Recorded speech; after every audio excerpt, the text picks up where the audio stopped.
Hello, everyone, and welcome to Christian Warrior Talk Biblical Life Support here on Patriot Crusader Mission. It's Wednesday, special edition, no pastors tonight. Oh, man, that means we can get into something local, something special tonight.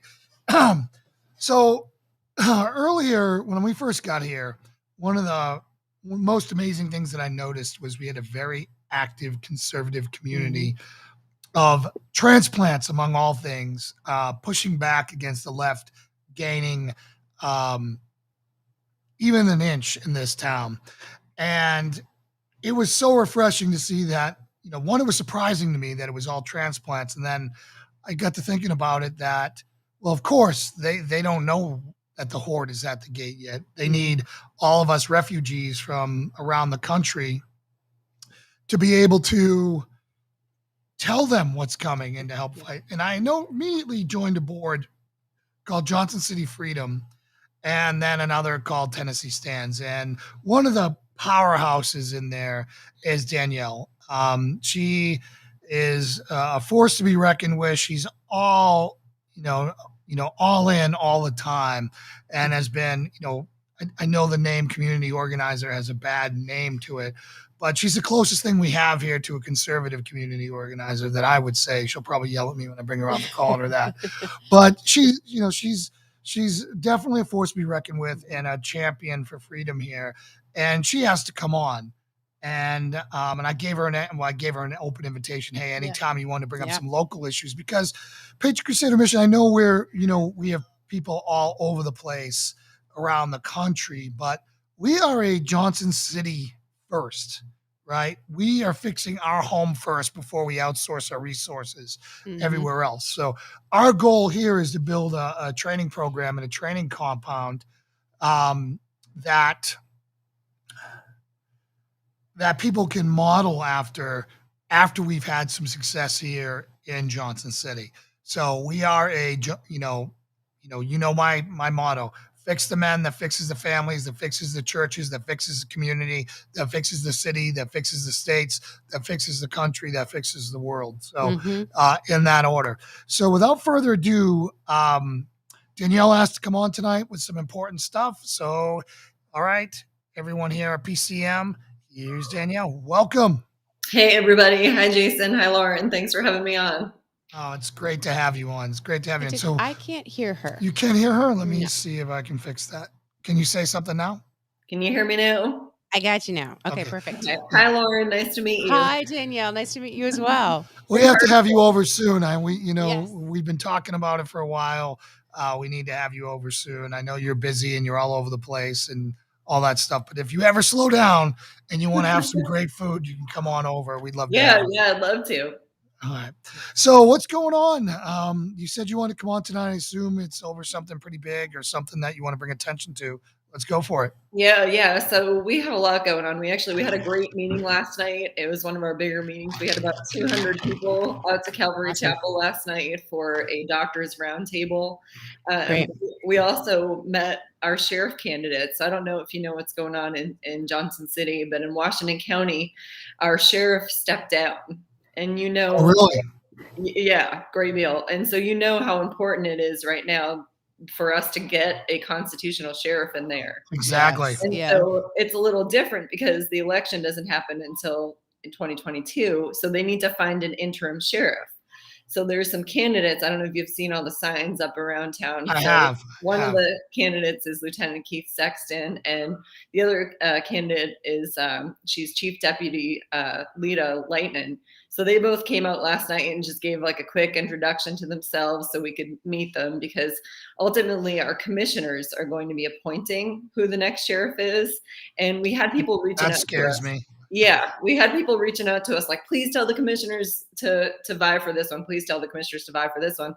And I didn't know either of the candidates, so how could we in good conscience do that? And so if we want a good constitutional sheriff, we wanted to put them in front of our crew and have them ask them some questions. So last night was just an introduction because it was mainly focused on the doctor's roundtable, but we're bringing them back next month. Our meetings are every first Tuesday of the month at Calvary Chapel at 6 p.m. So we're going to bring both of the candidates back next month for a question and answer. Yeah, and you guys go like they're long meetings. Oh, I You know. know, I know. you know, We always Yes. they are try and like make them shorter. insane long meetings. Like Paul texted me last night. He's like 11 o'clock. There's still 200 people here. I'm like, holy smokes, man! But it's great because people are passionate. That means they're passionate. They're not just there punching the ticket and leaving. You know. Yeah, it's Yeah. hard. We try to keep them shorter, but it just never, because there's always so many questions, and then afterwards there's about an hour where people come up and talk to us, and we exchange information, and that's an important part too. You don't want to just have people up there speaking the whole time. You want to be able to have some of that community interaction so we can speak with everybody.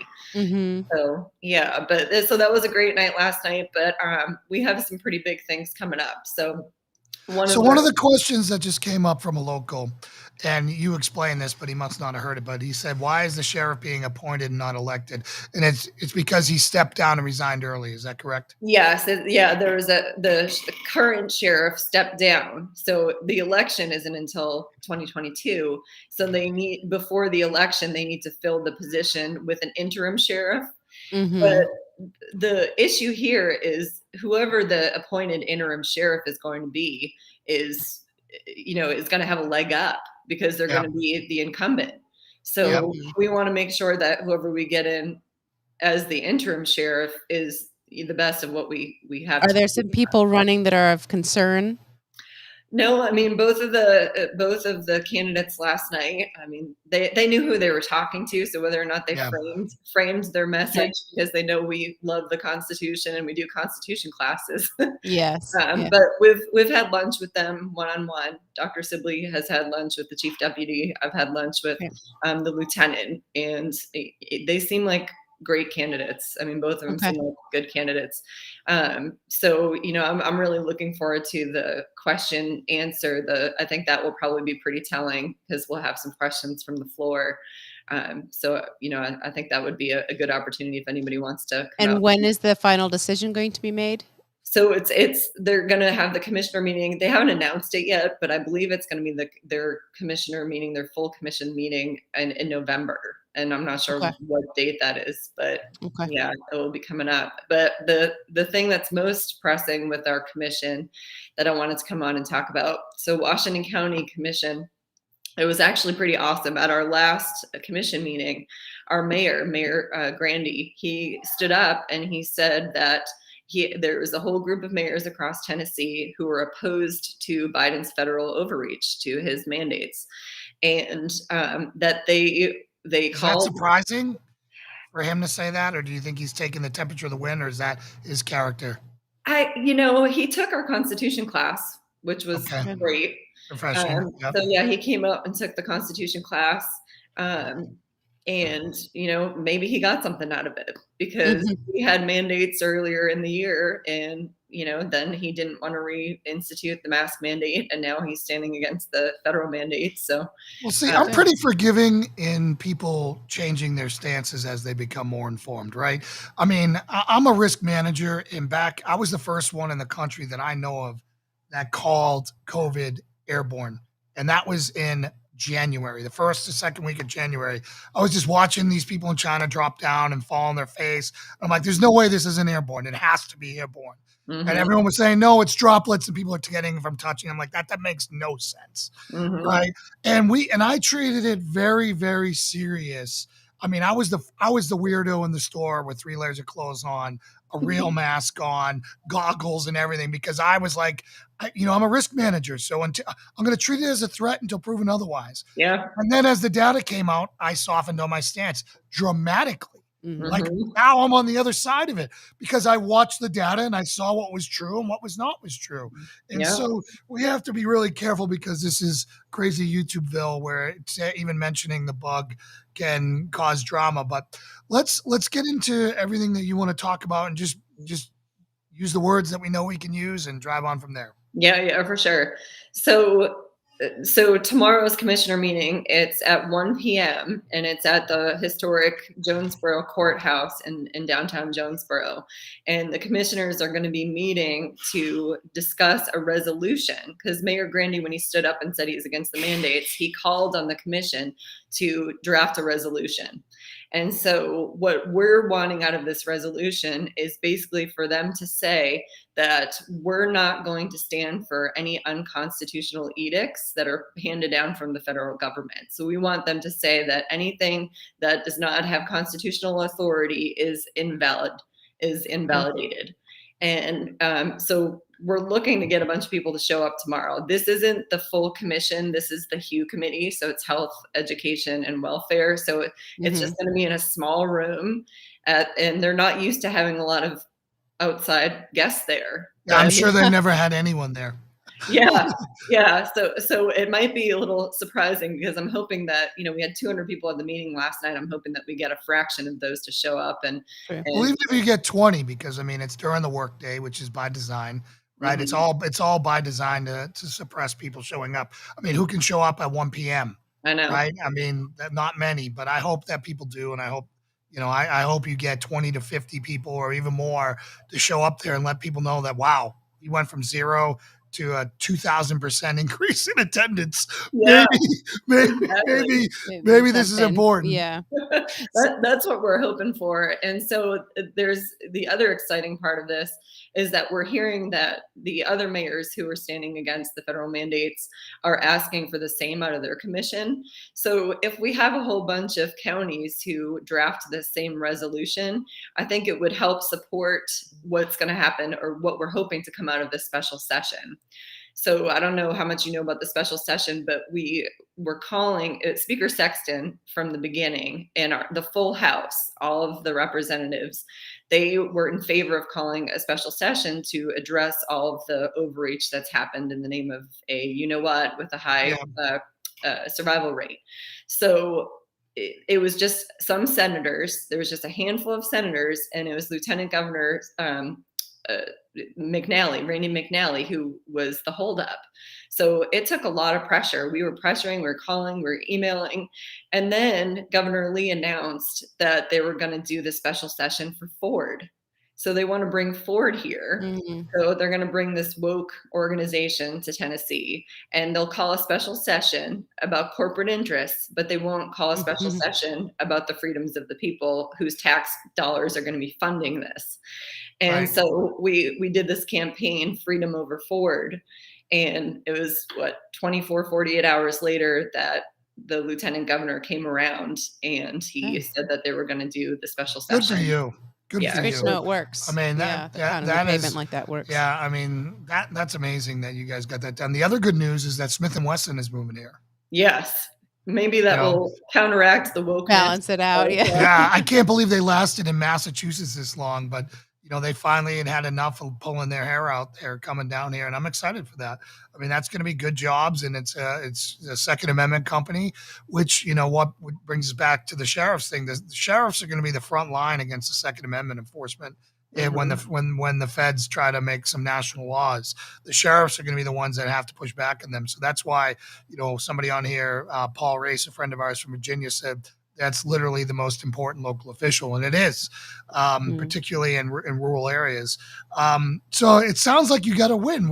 Last time we sat down, we were talking about picking the lowest hanging fruit of a passion topic, and it sounds like that Ford or what was it, Freedom Over Ford? Sounds like you guys racked up a good win there.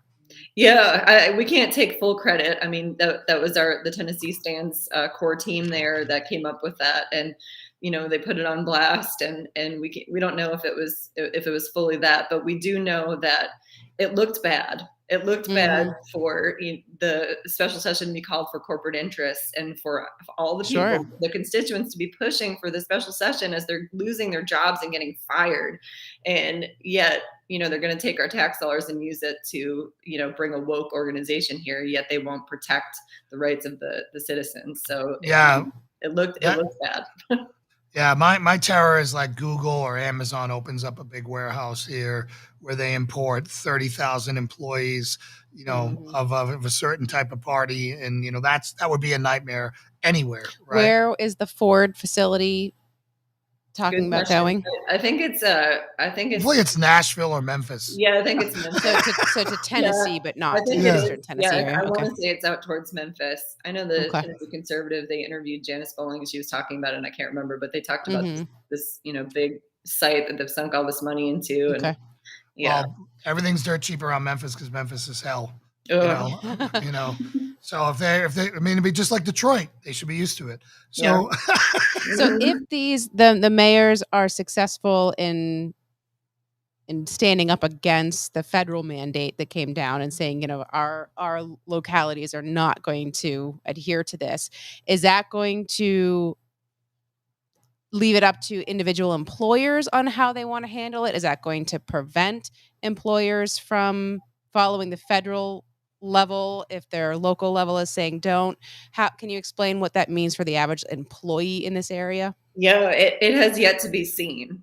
Okay. So we're not sure what this resolution is going to say. That's why we want to show up tomorrow and try to, have some influence. We want it to protect jobs. There is a Mhm. concern that they'll say, well, this isn't really something we should be addressing on a local level. This is more a state level issue. But how we feel about that is it's local people who are going to be losing their jobs. Yeah, right. So this Danielle, is do you have a website or something where people can get information if they, we're rattling off a lot of places, Jonesboro, this, that, the other thing. Where can they go to find out about this? Do you guys have it posted anywhere? So we're on Instagram and we're on Facebook. We do have a website, but I don't have tomorrow's event posted on there. It's it's not really an event, but it's the commissioner meeting. So you can look it up at, the Washington County commissioner. You can look up, their time and location on their website. It'd be But easy our just our to- website is tricity.tennesseestands.org. So tricities.tennesseestands.org. Washington County Commissioner Meeting is what's it called? Look up Washington County Tennessee Commission, and let me see if I can find it, but it's on there, and because I looked it up earlier today. You just share their Facebook Countycommission.org. I got it. And we got county agendas and minutes coming up. It's the HEW committee, the HEW committee. So special committees, I'm pulling that up. So we've got Beer Board and Public Records Commission, if I'm in the right place. Go back. Standing committees. Health and Education and Welfare. Yeah, that's it. Okay. And let's see here. It just has the members. I don't see any date and times up there right now. It might be, there's a calendar on there too. It might be on the calendar, but it's 1 p.m. tomorrow at the historic Jonesboro courthouse. And it's a small courthouse. You're going to walk in there and you'll be able to find it. You basically, it's just, if you go past the elevators, what I'm hearing is it's the conference room right past the elevators, and they'll be first floor conference room. Yep. 1 and 2. Yep. All right. So, they try to keep things so vague because they don't want you to be able to share anything there or be able to get people in there. I mean, 1 o'clock, that's like, come on, man, who the heck can make a 1 o'clock thing? So I'm glad that you are rallying this flag. What else you want to talk about? Yeah. So we have Tennessee Stands. We started these things called Liberty Unions. And the whole idea was to unionize people in the way that unions worked, where, if people are going to stand up for a paycheck, people should be able to stand up for bodily sovereignty. And so, we started, these Liberty Unions. I'll show you this flyer here. But so there's Liberty Unions all across the state. And there's one at Ballad. So Ballad has a Liberty Union started where it's a bunch of the Ballad people who, they're afraid that they're going to end up, this mandate's going to come down and they're going to walk. I know that Ballad's gone back and forth with saying, okay, we're going to mandate, we're not going to mandate, because they realized that there was so much of their staff that was going to walk and they're already short staffed. So that might not be a good, strategy during a pandemic to fire your staff. And especially when they're already short staffed. So there's a Ballad union, there's Liberty Unions for the schools, there's Liberty Unions for a lot of the big employees across the state. So on October 13th, across the state from 4 to 6, we're asking people to go to their city halls, and we're going to be rallying to ask for certain things out of the special session. So the special session is on October 18th. So initially we were going to do this rally at the end of the month, but when the lieutenant governor stepped up and said we're going to call the session, we were like, okay, we have to do it before the special session because we have certain asks that we want them to address. We don't want them to get into this special session and it to be a grandstanding. We don't want it to be empty. We want it to be productive. We want them to actually make policy that's going to make a difference. It's going to help suffering Tennesseans, because we've seen that a lot out of the governor. We've seen a lot of grandstanding where it makes a good headline, but then it's devoid of substance. It doesn't do anything.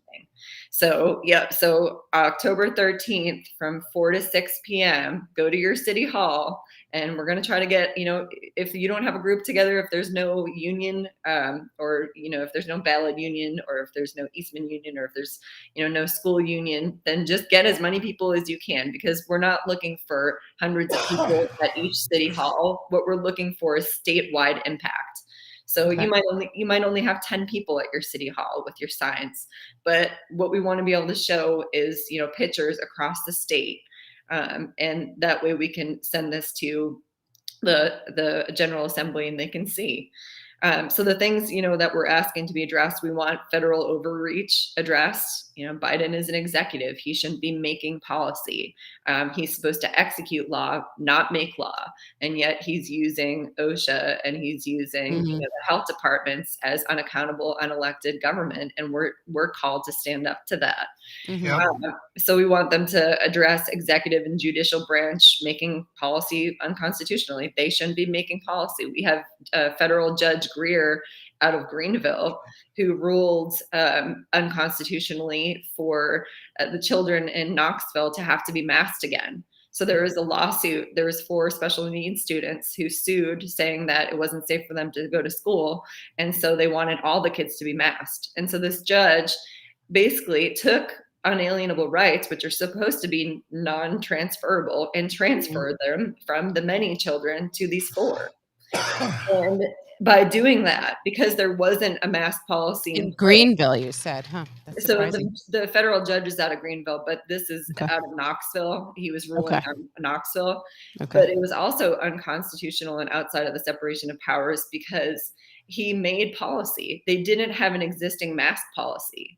So he made a mask policy, which judges aren't supposed to be making policy. Sure, right.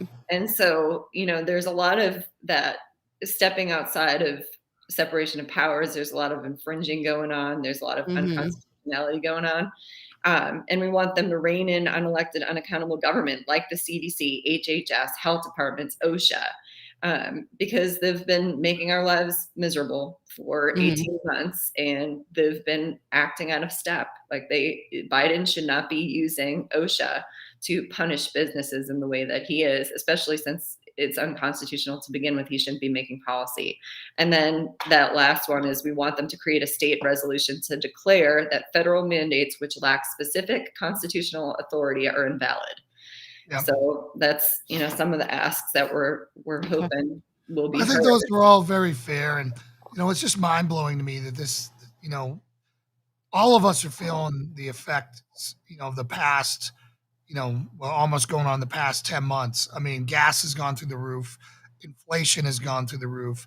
The store shelves and are empty. I went to Sam's and there was hardly anything there. Yeah. The stuff that I'm looking at, like half the products I was looking for were gone. And, we're getting into, chickens and grass-fed beef for our land because we can't find it and afford it anymore. Yeah. It's just gotten so out of control and, and they just want to keep smothering us, and I don't, my hope is the midterms are so red that it scares the heck out of everyone on that is blue and that they run. But that's if we have a free and fair election, which who the heck knows if that's even possible anymore. Yeah, I know. That's good questions. And, there's 8 steps to walking in communism. There's 8 steps to walking in communism. And you know this because it's historically true. It's how they've always done it. And one of the steps is driving up poverty levels. What do we Yep. think is going to happen with hyperinflation and when we're firing people who want to be Right. employed? Right. And Yeah. another step is taking over healthcare.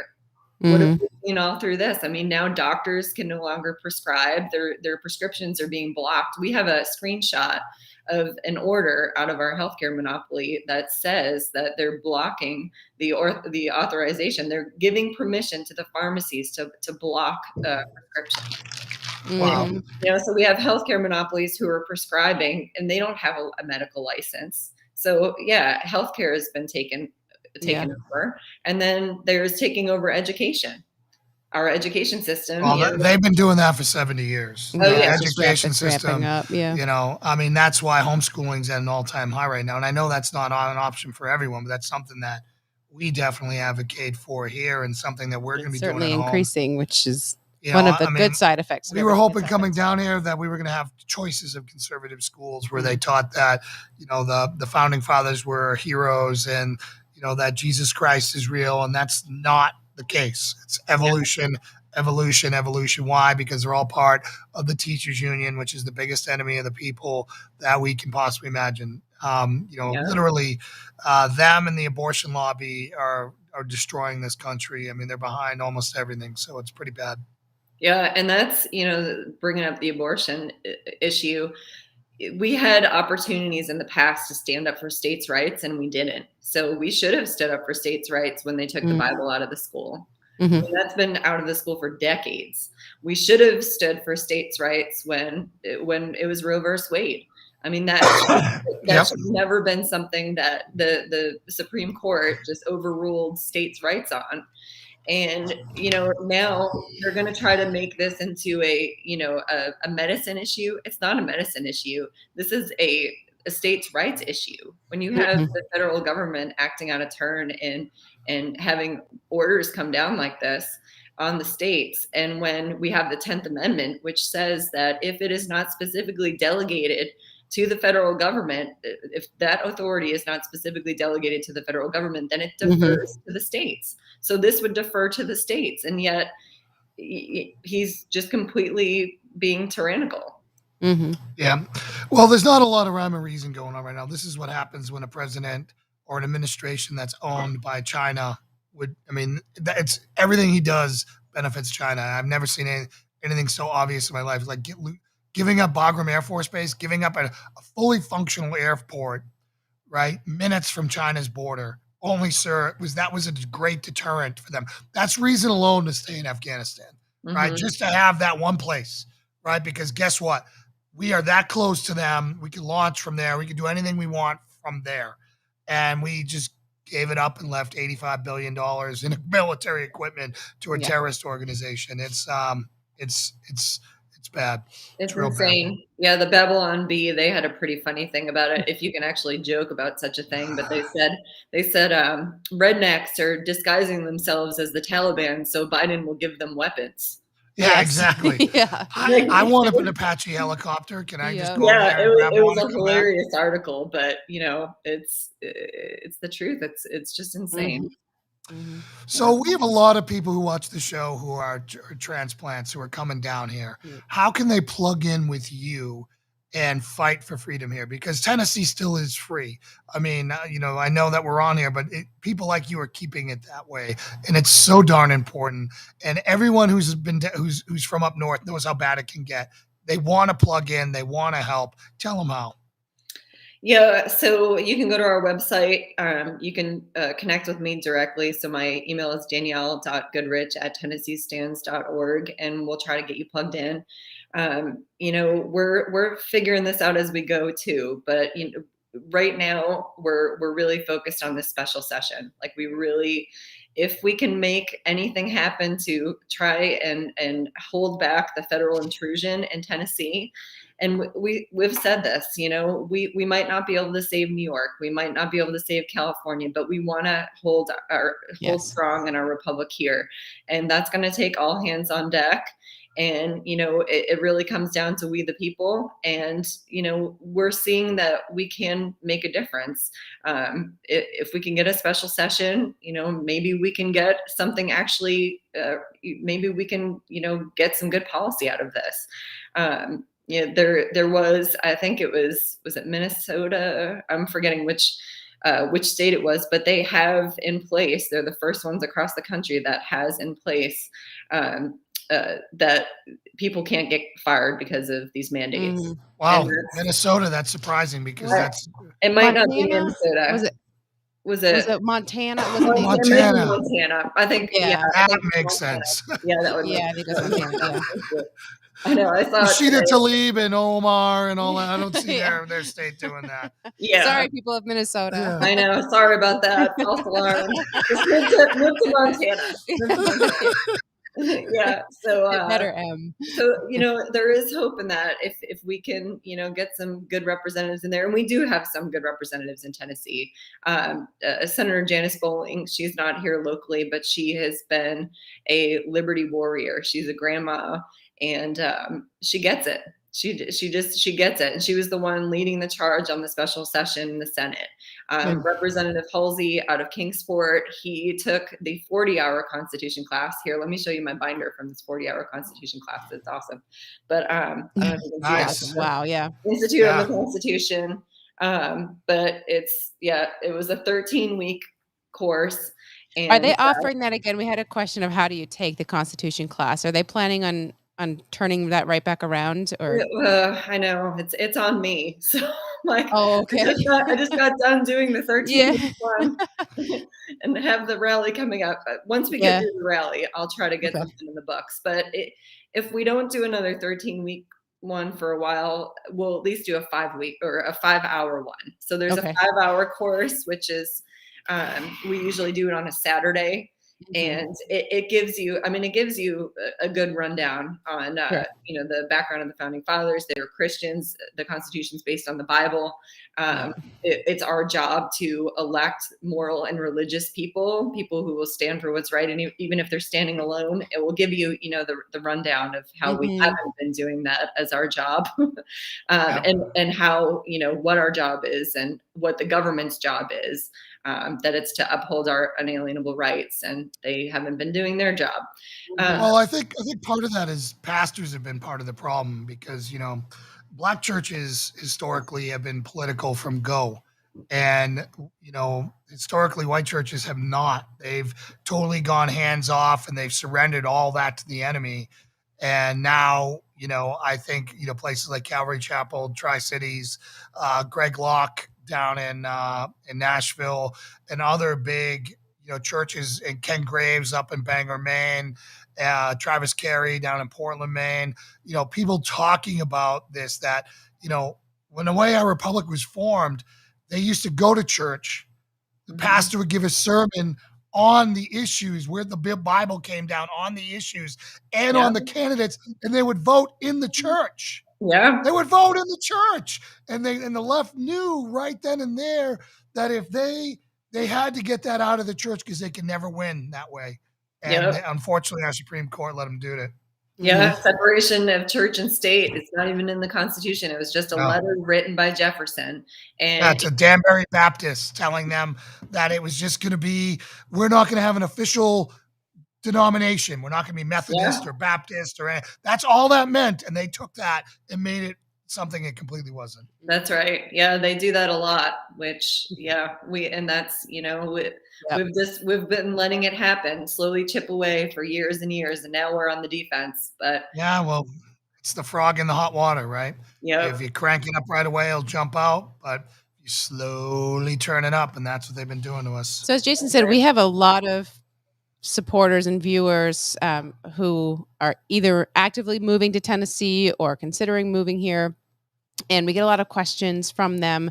They see from an outside perspective, news stories, what's happening in Tennessee, like with the order that Lee signed several weeks ago or a month ago.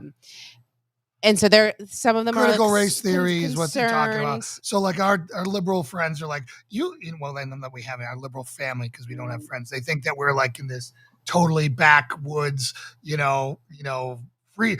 You with your freedom down there was actually a quote from one of her family members. You and your Tennessee freedom down there. It's like saying it like it's a cuss word. Like, I know. yes, you got it. You're right. Yes. Freedom, But- it's like it's a dirty word now because Yeah. they're trying to write it out, and it's with intent. Yeah. Well, so so people were concerned about what Lee signed maybe a month ago about kind of the camps, and it was stuff related to the virus and the pandemic and stuff, and the potential overreach or the slippery slope there.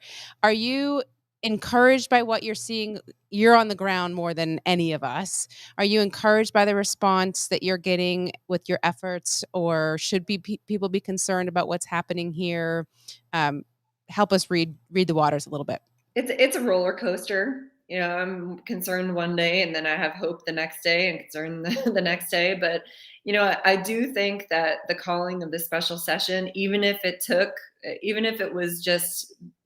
the reason behind it wasn't the best reason, at least they called it. And so I find that hopeful. I find it hopeful that these mayors are banding together. And I'm calling it mayors against mandates. I think that's a positive. That's a move in the right direction.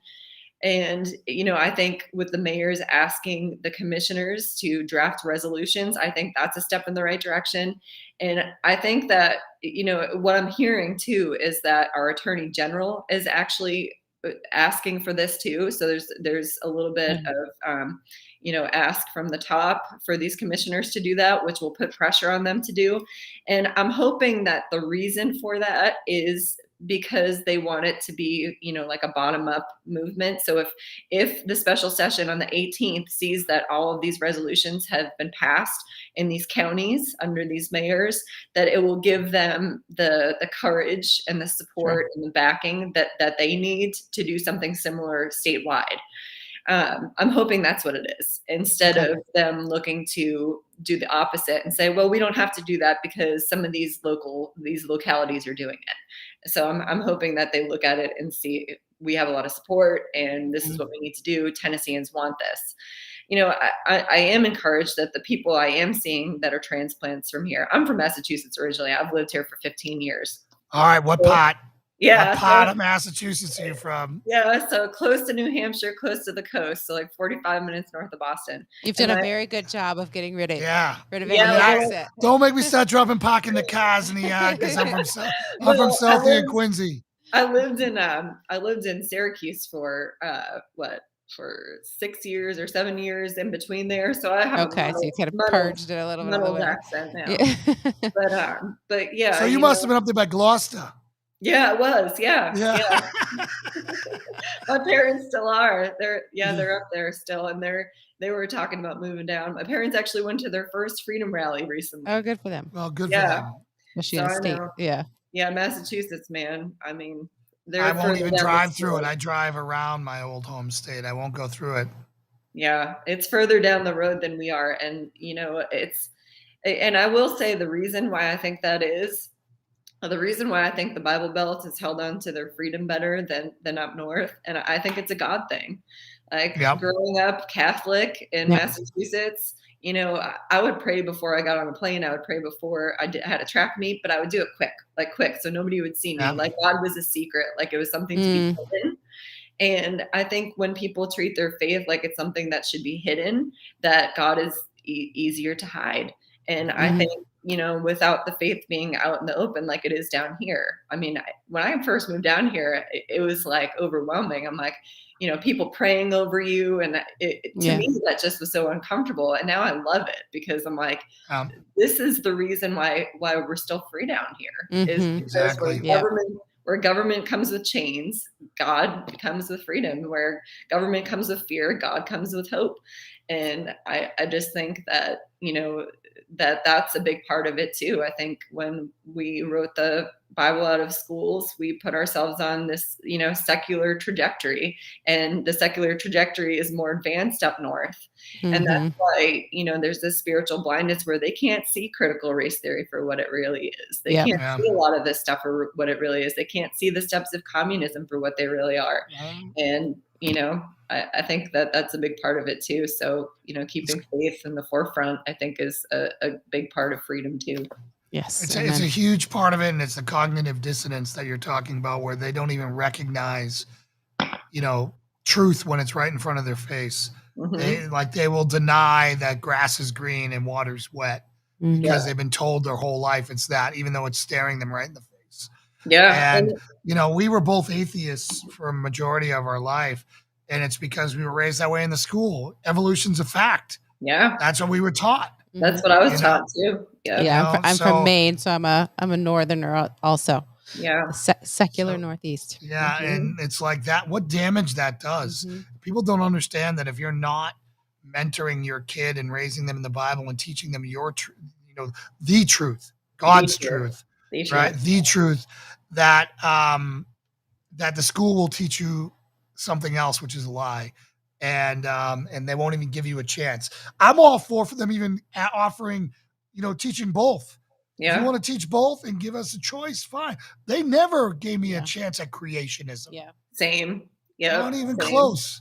Yeah. And then it took me 40 years, almost 40 years of my life to pull out of that spin Yeah. to be able to realize that I've been lied to my whole life. Yeah, same here. Yeah, same. And I feel like, if I didn't move down here 15 years ago, maybe I'd be just like that, because Mhm. it really was, being surrounded by that faith out in the open that I think, strengthened mine and brought me back around. So a lot of the events that you host or are hosted by Calvary Chapel here, is that the model for Tennessee stands? Are they always going to be affiliated with a church, and how much are you reaching out to other churches to see if they want to connect with your mission and help spread the word that way? Yeah, so that was an organic thing. So what happened there was, when we started, I did my first rally. It was literally just me, and I just Good for threw it out you. there. Good for you. No, I did it. I just threw it out. I didn't know who was going to show up, and the pastors from Calvary Chapel showed up, and maybe like 12 other people. And this was on 9/11. What is it? 2 years ago now. Okay. And so they showed up, and they realized what this was from the beginning, and their whole church got COVID, and they all lived to tell about it. So they had that faith over fear story. So as we grew, we had another rally, and there's 50 people at the next one, and then we had another rally, and then by January of was it January of this year or last year? Gosh, it's all a blur now. But then we had, we packed the house at Calvary Chapel, and Pastor Miller, he's great. He's a transplant too. He's Yeah. a New York cop, retired cop, and he saw this for what it was from the beginning. And what's funny is it's a lot of the Calvary chapels across the country who have. And so I asked him early on. I was like, what is that? What is it about the Calvary churches? And he said that they're the watchmen on the wall. And he said that's just in their teachings is the freedom over fear. And so yeah, I mean, we just naturally aligned with them from the beginning. We did a video, which was, we're pastors, we're doctors, we're military, we're police officers, we're moms, and we're speaking to you as your constituents. And we were talking to the mayors and the commissioners and the school boards, and we were like, no more lockdowns, no more mandates, no more of this. And we sent it to Mayor Grandy, and the news did a story on it, and we just kind of grew organically from there. But we have another pastor, Pastor Todd Holmes from the River Tri-Cities. He's been involved since the beginning. His church has been wonderful. So when we knew the Tennessee Stands event, when we had the Freedom Matters tour come to Kingsport, we knew we were going to need a bigger church. And so we reached out to a bunch of churches, and we actually ended up at what's the big church out in Kingsport's name? Goodness, it just flew out of my brain. I remember it was beautiful. That's all I remember. Yeah, yeah. Church. So we ended up out Troy's there. Church? Troy's Church? No, not Lighthouse. Okay. I was there for Bible study a couple years ago, and the name just flew out of my brain. But awesome church, and so they welcomed us in too, and the pastor there, Pastor Ronnie, he was actually at the January 6th event, and so he got like a whole bunch of he got attacked for being there. He wasn't he wasn't there he wasn't there for the whole insurgents, but Sure. but he was there to hear Trump speak. And Yeah. so, Yeah, I was there. I was at the Washington Monument. yeah. DM Northman just said Higher Ground Baptist. Thank you. Higher Ground Baptist. Yeah. Yeah. So the pastor out there, he opened his doors and let us have the event there. And so we brought both of the pastors that had been with us since the beginning to say a prayer. So Pastor Miller from Calvary Chapel, and then Pastor Holmes from the River Tri-Cities, and then the new pastor from Higher Grounds Baptist. So, there's been a few churches involved. And then along the Freedom Matters tour, as locations started dropping us, because, we started to get into, there was the spike and the fear mongering and all that stuff started again. So we had other locations that started to drop us. So, I was like, well, the churches have always been great. So we go to the churches. So, it's been just like an organic union because of what's happening. We know it's spiritual warfare. Yeah. And so, yeah. Well, so I just want to bring this to everyone who's watching. If your church isn't talking politics before the service, you need to ask why. Now, a lot of churches don't want to talk politics. They think that Jesus doesn't want your politics. Jesus wants all of you. All right. Now, politics is a funny way of saying the law of the land, because whatever the politics are sets the laws that you are required to follow. So whether that's not meeting in a church or whether that's having an abortion mills on every corner, those are the laws that we're after. So of course, Jesus wants your politics. All right. Jesus confronted the politics of his time, which were the Pharisees and the Sadducees. Mm-hmm. All right. So he went right at him. So did John the Baptist. So again, all these cowardly pastors out there who are afraid to get out there and offend their Democrat donors by bringing up these issues, really they're part of the problem, and you need to fire them or hold their feet to the fire so that they'll start talking about current issues and get biblical with them and educate you on what the Bible says about them. Mm-hmm. If they're not doing that, you need to go somewhere that does, because it is the most important thing right now. The churches are the tip of the spear in winning the culture war right now. Yeah. And that is what we have to win. And shamefully, I went to a Calvary Chapel leadership conference. And when I was there, it was very divided. Some were like Paul Miller, who's my pastor. And the other half were saying that it's not our job to Christianize American culture. I'm like, yes, it is. Like, how deranged are you? Mm-hmm. Like, that is literally, the culture reflects the values of society. If we have a Christian society, you think we're going to have, 1 in 5 pregnancies aborted here? Mm-hmm. You know what I'm saying? I mean, it's just so terrible that people are taking a back seat to this because they don't want to offend. Jesus did not compromise one bit. He was there to offend. And that's what we are too when it comes to the truth. Truth. Yeah, I agree. So, with all this critical race theory, which is actually just, Marxist rebranded, it's critical theory. It was, Antonio Gramsci. And what Antonio Gramsci said was, he said, socialism will be the religion that overwhelms Christianity. And so that's what we're seeing in our country. It is overwhelming Christianity, and they don't see it for what it is. They don't see that that's what it is happening. So again, what's the best thing people can do? Like, if somebody says, hey, listen, I've got 1 day a month I can give my time, I'll make it really simple. What's the biggest difference they can make? Are they better stroking a check or showing up for a day? Or, people want to make a difference. They want to feel, but not everyone has the bandwidth to be able to do a lot more than that. So what can the average person do with an 8-hour day or a weekend or whatever? What would you recommend? Yeah, I mean, get to know your local politics, get involved locally, because, what we've found is that the bleeding blue is happening local, and it just spreads. It spreads worse than the what. Yeah. So get involved locally, get to know, the local people who are involved, and get involved yourself, because, our founding fathers, they called us to elect the most moral and religious people, and we haven't been doing that. They called on us to elect people who will stand for what's right, even if they're standing alone, and we haven't been doing that. We have a lot of seat warmers who we need to work on getting out. So, just get involved in that way. Like, start to integrate yourself, start going to these meetings. I was just at a Republican women's meeting, and the Secretary of State was there. And, start asking these questions, start holding these people accountable.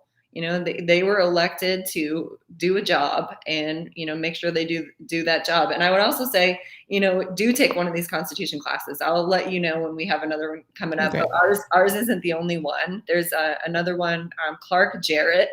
His wife, Patty Jarrett, they've been long-term involved in politics in this area, and they're doing a Constitution series, and I can send you that information too. Sure. Yeah, please do.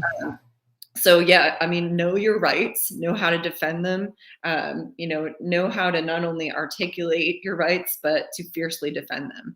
And I think the more of us that know that, and know how to do that, the better, because we can show up to these commissioner meetings, and, they're not going to be able to pull any nonsense from us, because we're going to know better.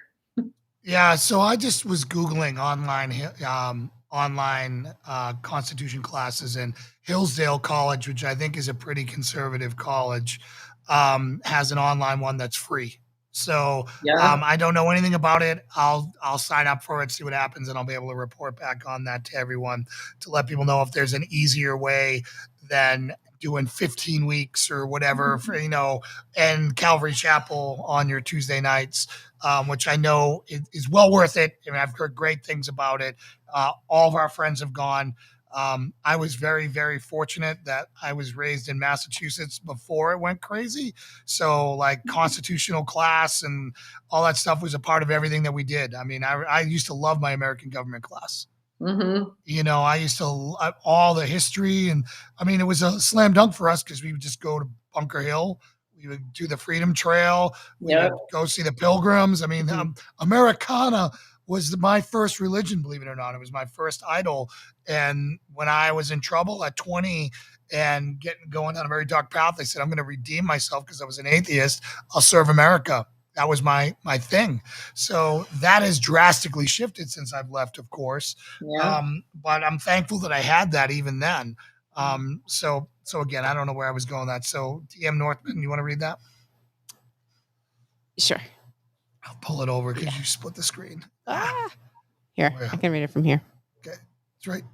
Okay, Acts 17:6. But when they did not find them, they dragged Jason and some brethren to the rulers of the city, crying out, "Those who have turned the world upside down have come here too."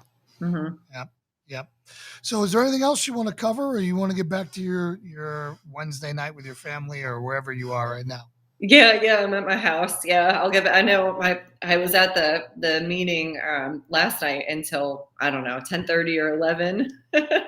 So, and you have how many kiddos? I have 3 kids. I have an 8-year-old, a 6-year-old, and a 4-year-old.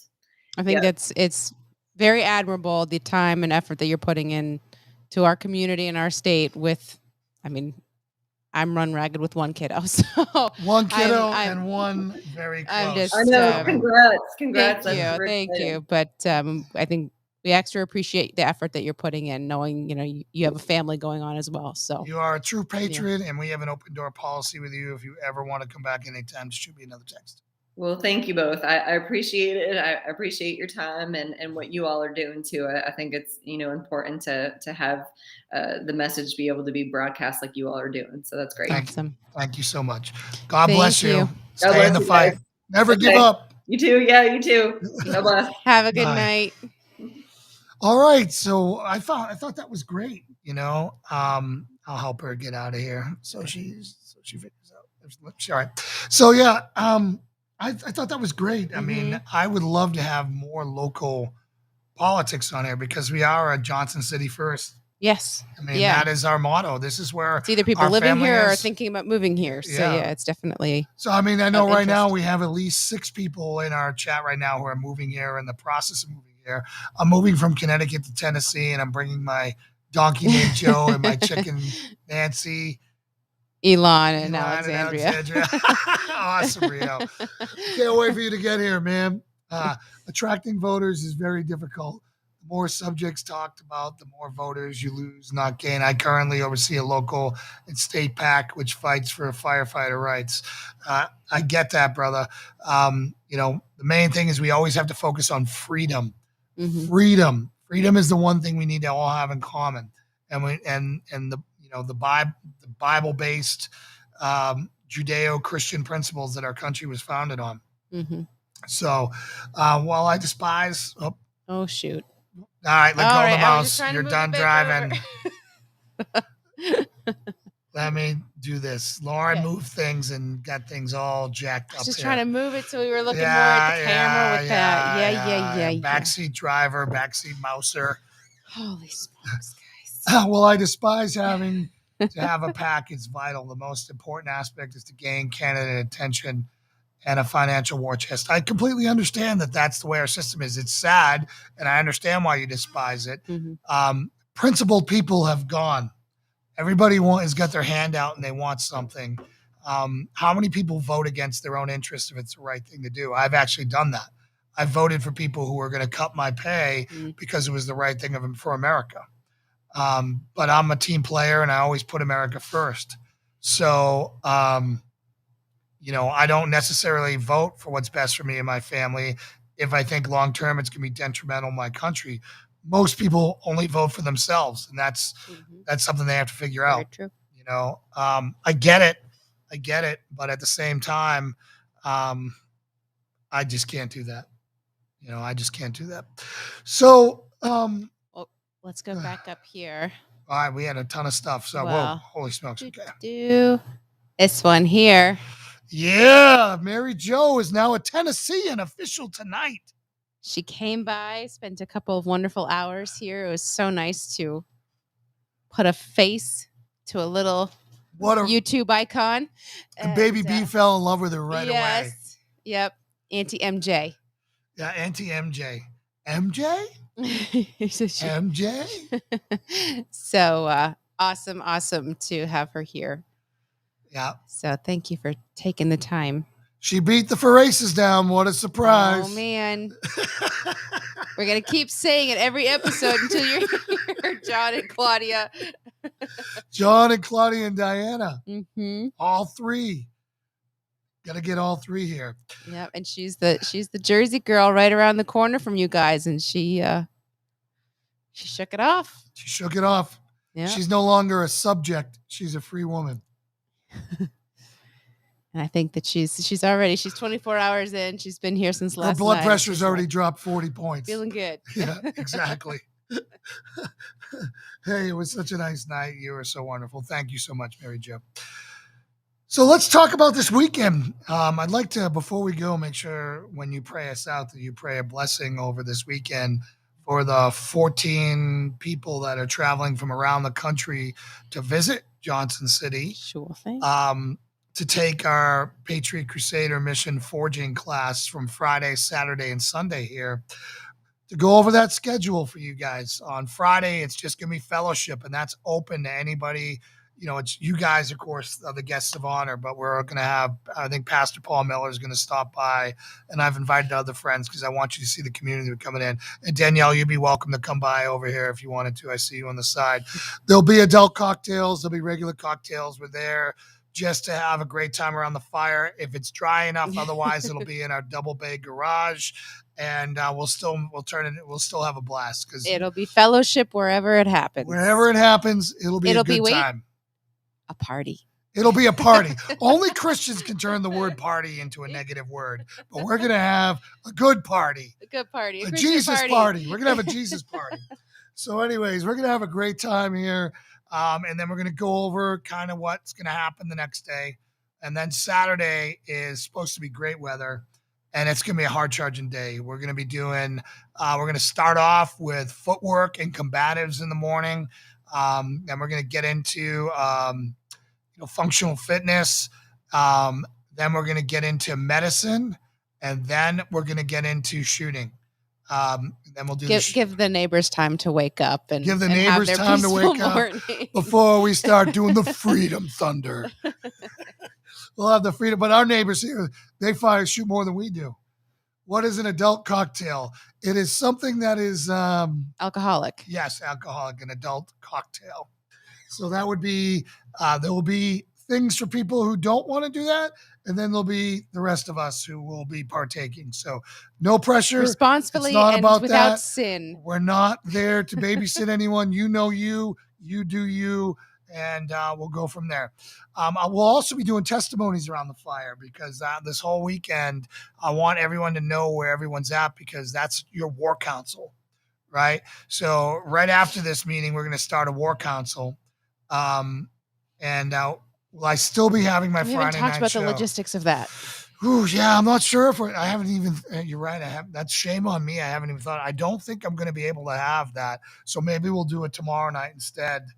I think we're going to need some time to finish prepping. So maybe, yeah. we might be able to do some live, kind of less formal than this check-ins. Yeah, well, because people will be here, so it might not be a full show or a formal show. But we can certainly rather than we'll be up and running on checking in on Instagram, and we can do YouTube lives. And we can do YouTube lives, but it's going to be short and sweet ones, like under 2 minutes, checking in, having a good time around the fire.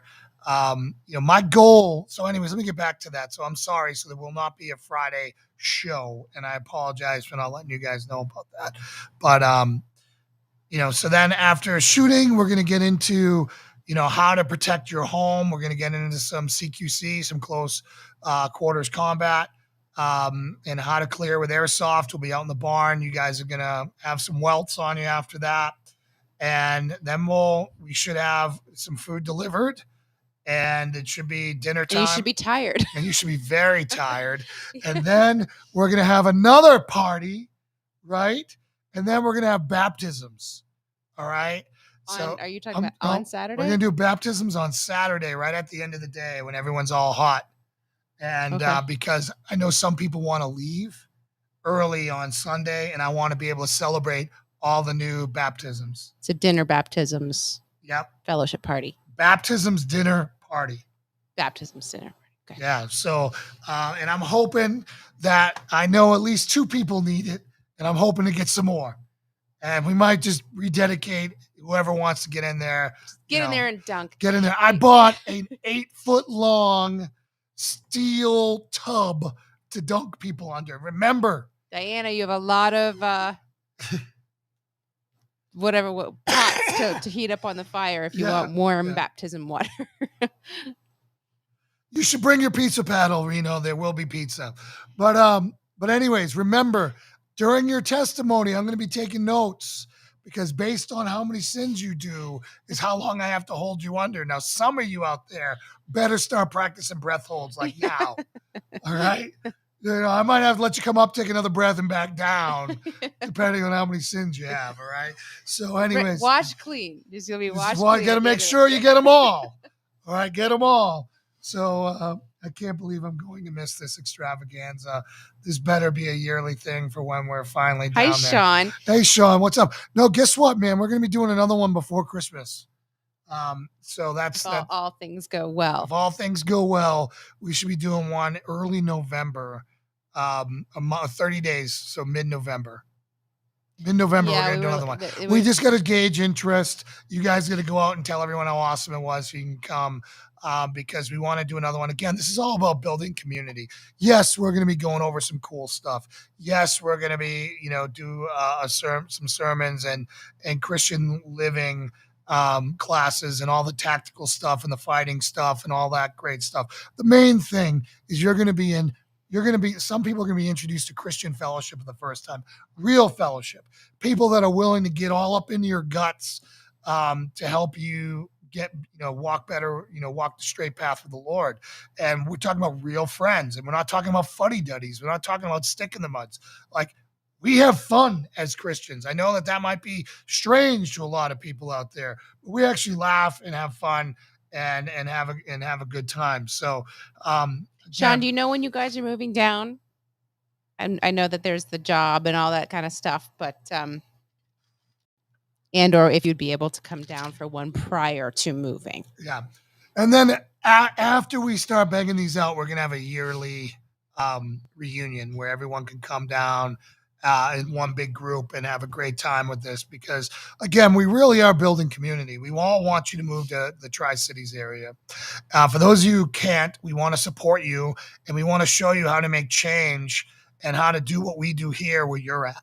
Right? Again, that's what this is all about. I'm hoping that in 5 years, working with Danielle and other people, that we can show a tangible shift to the right in red here, and Christian living, and become a beacon of light in this area, where people from Chattanooga or Asheville or all these other places be like, how did you do what you did? How did you do that? And it's by fixing the fathers, which will fix the family, that'll fix the church, that'll fix the community, that'll fix the cities, that'll fix the states, that'll fix the country, that'll fix the world, in that order. And that's what it's all about. That's what it's all about, and that's what we're going to do here.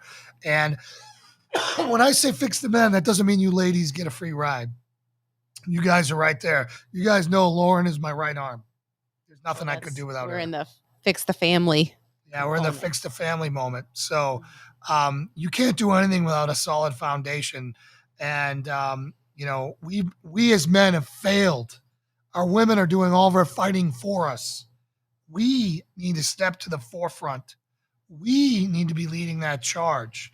Now, I'm all about locking shields with my shield maidens, and I want them right there on the front line with me on this, because we're going to need every able-bodied person to do it.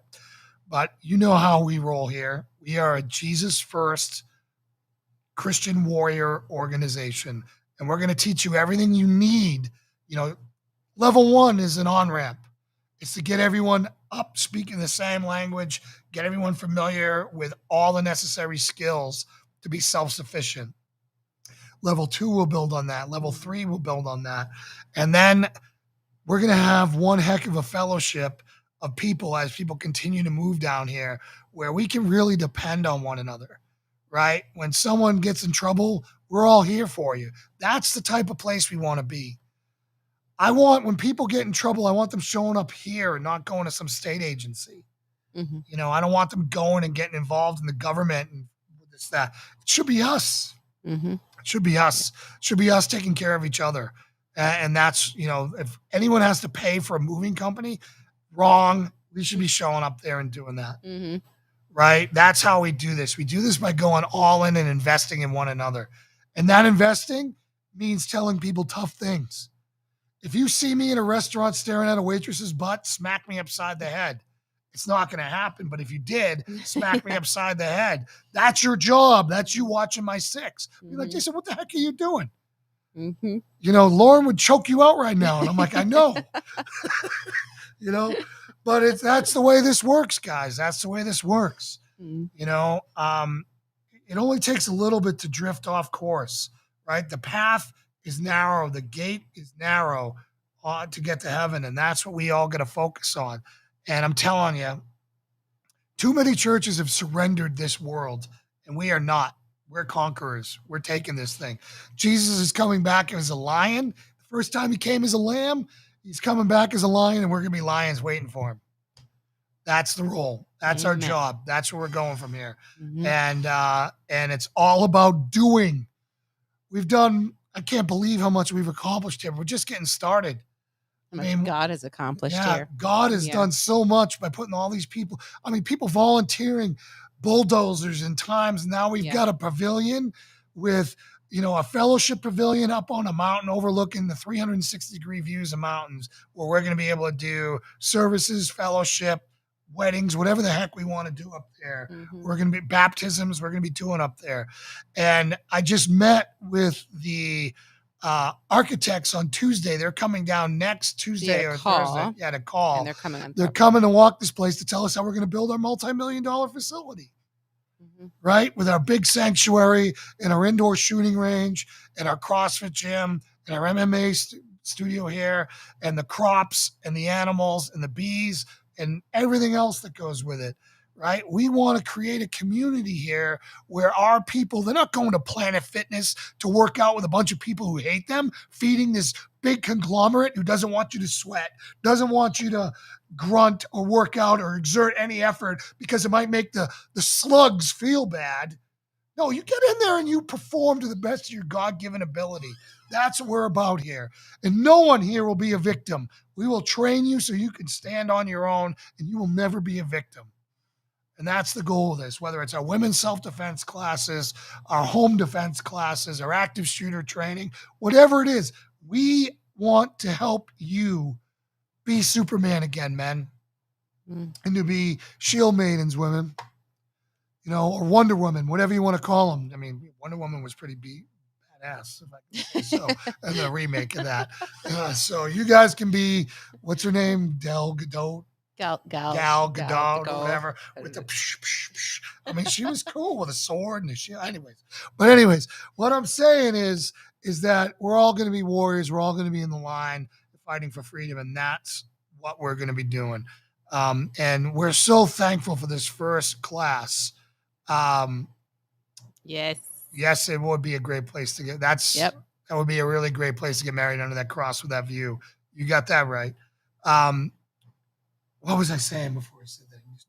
Oh, we're so thankful to this first class coming down who believes in us. I'm thankful for the volunteers who are coming down to help raise money for, our nonprofit church mission. And, John Ferray's coming all the way down to work this. Steve came up last weekend, worked round the clock to get that thing built. I'm just, the amount of effort that's going into this place from people. Warren and Walter with the bulldozers and the equipment, and Leonard with the bulldozers and the weed whacking and all the machines they brought here. Austin clearing out the barns. Yeah. I mean, so this has been we're already built a community, and we want to continue to invest in you as you invest in us. Remember, we don't take a penny for this. I have a good job right now. Mike Lindell takes care of me, and I'm so thankful for that. So everything that we get that you guys give us, we get to pour right into this. Hey, Liz. Hi, Liz. Welcome to the family. So nice to catch you guys live for once in a long time. Sorry it's at the end of the show. God bless you guys. Well, I don't know. I was kind of on a rant there, but I'm going to kick it to Lauren. I need to drink. Well, we have a lot. We still have a lot to do to get ready for this weekend, but I think I'm so excited for it. And hopefully B doesn't get up in everybody's business. Oh, she will be. She's going to get up in everybody's business. So the last thing we have to do on Fridays, we have to frame out some target holders, with 2x4s, nails, and glue. We need to build some. Are the targets going to make it? Are the steels going to make it? The steels are supposed to be here before then. Okay. So I think John was bringing some down too. John's right? bringing down some steel as it is. But I've got all the cardboard. I've got all the targets to go on it. We just need to frame out the targets for everyone to shoot on, and then we're good to go. So I know I was supposed to put out a list yesterday. I promise I'll put it out before I go before tomorrow. You guys might hear what you need before Friday night. Here, I already told you, whatever you would wear going to the mall with your family. That's what you should be training to fight in. Now, if you show up in flip-flops and shorts and that's how you go, you're just a born victim and there's nothing I can do for you. So, enjoy your flip-flops. Men, if you ever, after this weekend, you're going to burn. We're going to have a flip-flop burning party because the last place you can ever wear boat shoes or flip-flops is the only place you can wear is at home. Anywhere else, you're just waiting for someone to stomp on your foot. What did Steve wear this weekend? He wore hiking shoes. Okay. Good. I was asking him about that. I'm like, I thought you were going to, some reason, Jersey guys in boat shoes. They've never even been on a boat and they wear boat shoes. I don't get it. So Mary Jo, you're a neutral New Jersey party here. Did a lot of guys that wear boat shoes as well? Burn those flip-flops. Only Jesus should be wearing sandals, all right? Only Jesus. All right. So what else we got? No. Well, no. Oh, man. All right. I'm glad we get a Jersey insider now that we can we can trash talk John and Steve a little more. Yeah, all the alibis will be Yeah. Yep. outed. Can you hand me that book? Can you reach that? Let me see if I can get it before you belly. Yeah, I was gonna say, you Yeah. want me to hoist the pregnant belly over the table? No. So I don't know if you guys remember, but Brad and Heidi Mitchell, they were the husband and wife, the pastor husband and wife, who This was a Hope Report testimony sent me a cover to their book, Oh, awesome. or sent me a copy of their book with a nice card. Nice. Build Your Marriage. They are amazing people. He's actually been reviewing my sermons for me. I'm so thankful for that. And I'll let you know how this goes, because we all need help with our marriage. But I'm going to check this out. It's a pretty light read, and there's some things in here. And I think they're going to come on either later this month. They're going to come on and give some tips for for marriage. Okay, great. Because I know we have a lot of married people on here, and let's just say EBC. Yeah, it's always our fault, guys. For those of you who don't know what EBC means, it's the Christian way of saying BBC, which Eves be crazy. Yeah. Do you admit that they are? We are 100%. See? I mean, but I think that our husbands make us crazy. So I mean, but they are a wonderful couple. That'll be great. I didn't know that they were coming on, so that's awesome. Reno, I knew you wore big Ronald McDonald shoes. I just knew that. I mean, anybody with a name like Reno Sand, they have big Ronald McDonald shoes. Only Jesus should be wearing sandals. Would be Yes, it would. Maybe that's what my book will be. Only Jesus should be wearing sandals.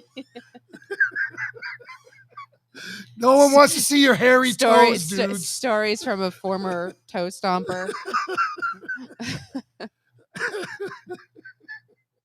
Oh, man. So you guys tuned in for a little Biblical Life Support edition tonight. Instead, you got the Johnson City, Tennessee edition with a little bit of they've had some Jesus. They've had a little bit of everything. Yeah. Well, it's going to make up for the fact that this was kind of a Friday-ish show. Oh, that's right. So you know what? Let's get a strength and honor in. So here's to everyone who showed up on Wednesday night tonight. We normally don't do this, but strength and honor. Strength and honor. Strength and honor. So again, guys, we need prayers that everyone will come down here.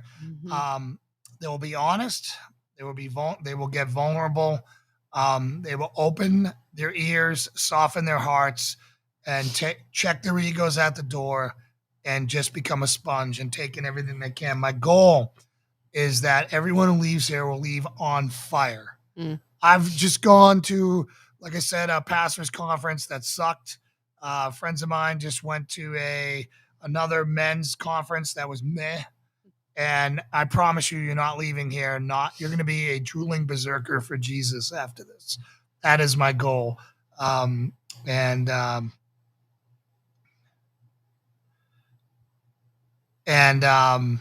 just am so thankful that you guys are supporting us, and I'm so thankful they're coming in. So if you could just pray for everyone to have a breakthrough moment, and for everyone to leave full of the Holy Spirit and fully embracing their identity as a protector in Jesus.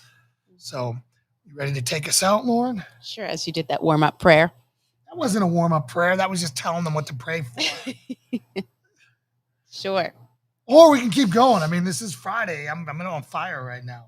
We have other things. Is that what's going on? Yeah, caffeine's kicked in. I'm ready to go. My Lord. All right. Yeah, when are you going to be going to bed tonight? I don't know. After I find all the airsoft equipment that we're going to need for Saturday. Okay. So you might hear a lot of rummaging through the basement. Okay. Bangs and booms. Tomorrow morning's going to be rough for this one. I can tell you that.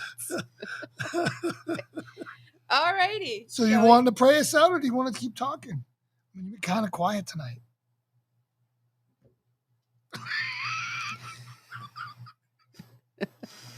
Oh, there's that bus again.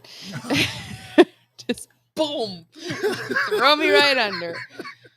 No, I'm just I kidding. mean, you're on fire. It's kind of hard to get in a word. I mean, I'm enjoying it. So, what has been your opinion? I heard him plotting with Mary Jo when I was putting B to bed about the big I was going to Bible ask you. questions that he was going to be asking I was going to me. ask you the difference. If you could give me your opinion on the contrasting differences between post-millennialism, amillennialism, and premillennialism, but instead I'll just ask you. I saw you watching Paul Washer today. Yes. And he crushed it. Do you want to go over what he was talking about? I was watching one of his marriage family ones, and Paul Washer. Paul Washer's the best in the business, guys. Hands He's down. fantastic. His delivery and the way that he articulates things it's and so he's like, easy to he's a real dude. absorb. Like he's a real dude. He's almost died a bunch of times. He's been in, Afghanistan, like all kinds of crazy, dangerous places as a pastor, armed with a Bible. Mm. He's a real legit dude. So go ahead. Yeah. So, just in continuing to kind of explore what resources there are out there for guiding Christian marriage, Christian parenting, things like that. And so this was a long one, but it ended with a Q&A opportunity, and there was multiple good questions asked. But the one that I shared with Jason at the very end was someone who asked about how to maintain joy in the home when their kids were being very difficult and the kids were not saved. And I don't actually find that his answer was necessarily directly about kind of the keeping the joy part, but the way he answered it was talking about how he framed it from the perspective of the husband. But he did at some point say, kind of it's a mutual thing, husband sticking up for wife sticking up for husband. But and if a husband comes home at the end of the day and his wife has had a rough go with the kids, that in the same way, he used the analogy of if there was another man who came into your home and made your wife cry or was giving your wife a hard time, you would not tolerate it. And the same way that you would not tolerate that out of another adult doing that to your wife, your person, you do not accept that or tolerate that from your kids doing that to their mom, your wife, as well. I loved his answer. And boys, it's time to go down in the basement. Yeah. So he was like, I will handle this now. And, so I just thought it was interesting. A lot of people. No, keep going. Keep going with what he said. Which part? What he said to the boys. Oh, just about, that is my woman. She is the apple of my eye. You will not do this to her again. Do you understand? He didn't say whether there was any involved, but made it very clear. And he was saying, he would speak a little differently to his daughter than his sons, but he would also, he's not going to give his daughter a pass on it just because she's a girl. He says she needs to get used to hearing hard things because he's going to say hard things to her. And most important, just highlighting and making sure kids know that the relationship of their parents comes above them. And that's not normally secular America clear. Has driven that out. The Bible makes it clear. Secular America has driven that out. Mm-hmm. And it happens slowly and then sometimes rapidly, but people want to know why their marriages suck. It's because their husband and wife are like number 42 on their priority list. Mm-hmm. So when you're putting all your energy into the kids and you're not putting it into the marriage, what do you think's going to happen? But I liked, even if, husband and wife are prioritizing each other and the kids can see that, but just the way that, that you're called to step in on each other's behalf if the kids are giving the other a hard time. And, the way that he framed it, I just found that a lot of parents probably kind of fall short on that in, sorry you had a bad day, honey, that kind of thing, and not stepping in the way that he was advising and coaching as being the role of your husband or your wife to Yeah, and to, have your back in that circumstance, even if it's against your kids. and to flesh it out, he's like basement boys now. Mhm. He goes down the basement and he goes, what would happen if I was at work and another man came in this house Mhm. and made your mama upset and made her cry? They were like, he'd be in trouble. It's like, you did that. You're that guy to your Mhm. mom. And it's never going to happen again. Do you understand? Mm-hmm. Your mom is the apple of my eye. Your mom is the apple of my eye, not you. Mm-hmm. That, I think, was so powerful. I mean, I heard that. I barely heard it. And it was still like that. That's right. That's truth. Mm-hmm. That struck that chord of truth. That's what we all want. Yeah. Right. And he nailed it, man. He nailed it. So Yeah, again, and he talked about, he's great Paul Washer. that kind of that righteous anger and anger without sinning. And I think that's a line that a lot of people struggle is. Oh, that's the right is part, that yeah. I wanted they them to see get me angry, they act out of anger, and they sin in that anger. And I know that I struggle. We spank B, and we watch her testing, pushing buttons. She's approaching 2.5. She's in that age range, and it's hard to discipline in the moment without letting my emotions from the moment carry over into that. And so he's it's always that anger refreshing. controlled. It's he said It's it's like, okay I to be wanted- angry, but you're not to sin through that Yeah. in the discipline of your children. Yeah, and he's like, I wanted them to see me angry. Mm-hmm. They needed to know that I was angry at what they did. And I just when you find someone who's able to drop truth bombs like that, that's someone you need to go to for a lot of stuff. And he's Fantastic. my in my top 3 for resources to go on any given topic. He also he dove in one of the other questions. He dove into crazy mother-in-laws. Oh yeah. that a lot of the in the circumstances when mom doesn't like the girl that the son chooses to marry, even when the girl is perfectly acceptable, a good Christian girl. And he's talking about it being that the husband neglected the wife, the mom, in their marriage, did not give her the affirmation, the affection, the attention, the love that she was seeking.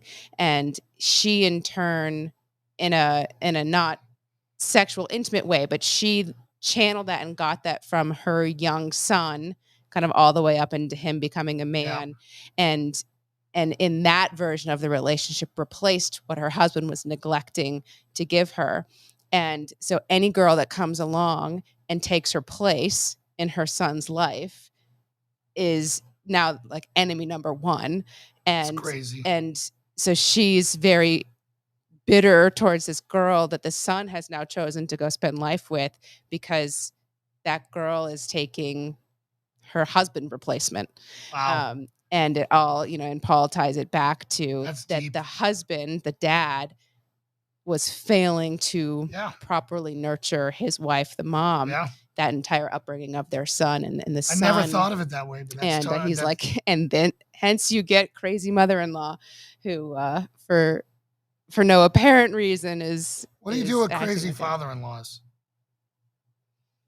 What do you do with them? I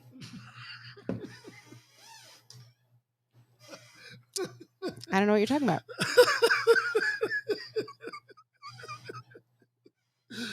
Oh, I mean, I have a great father-in-law. I don't know what you're talking about. Yeah, you got a great father-in-law. He loves you. Anything else, guys? All right, guys. Thank you so much for spending your Wednesday night with us. We love you. And again, there will be no show for Friday, but we will be coming to you live now and then. All right. So Lauren's going to pray us out, take us home. We thank you so much, and we'll see you back on Monday. Yes. Formally on Monday. Formally. All right. Dear Heavenly Father, Lord, thank you for this evening of fellowship, this time together, this Wednesday night that took a turn from what it was intended to be. But I'm so grateful that I was able to join, that we were able to have Danielle join us tonight, and everyone of you who watched and stuck with us throughout this show. Lord, thank you so much for the effort and the work that Danielle is putting into saving and saving our town, saving our state, and therefore our country. We need more people like her, Lord. We are so grateful that you sent her to us and to our area, and I just pray that you give her resolve in that what she is doing is worth the time and sacrifices that she's making, and bring her more people who can encourage her and hold her up in this effort and stand side by side with her. It's not just people standing back and letting her do all of the work. I pray that more people come and lock shields with her so that she feels encouraged and emboldened in everything that she's doing, and just know that we are so grateful for the efforts that she is making in saving Tennessee. Lord, I am so grateful for the weekend upcoming, for everyone who is traveling to us to spend time with us and learn more about you and how to walk out your word and your will for us. I pray a blessing of safety for their travel to us. And I just pray, as Jason was asking earlier, that everyone leave here this weekend on fire for you, just encouraged and strengthened in your word and what they learn here, and that they can bring it back to their families first, and then their churches, and then their communities, and light a fire in all of those people as well, so that we can spread your good word and your message of hope and healing and restoration for our country, and that we can have the impact that we are seeking in your name, Lord. And I just pray that the weather continues to hold. It is so encouraging to see the forecast shifting in our favor. And we know that you have our back on that, Lord. And come rain or shine, that you will make sure that this is a weekend to remember. And we are grateful for that. So with that, I pray a blessing of peace and health and safety over everyone listening, and everyone traveling. In Jesus' name we pray. Amen. Amen, everyone. Thank you so much, and God bless. We love you, and we will see you on Monday. Thank you, Danielle. Have a good night. Where's my outro?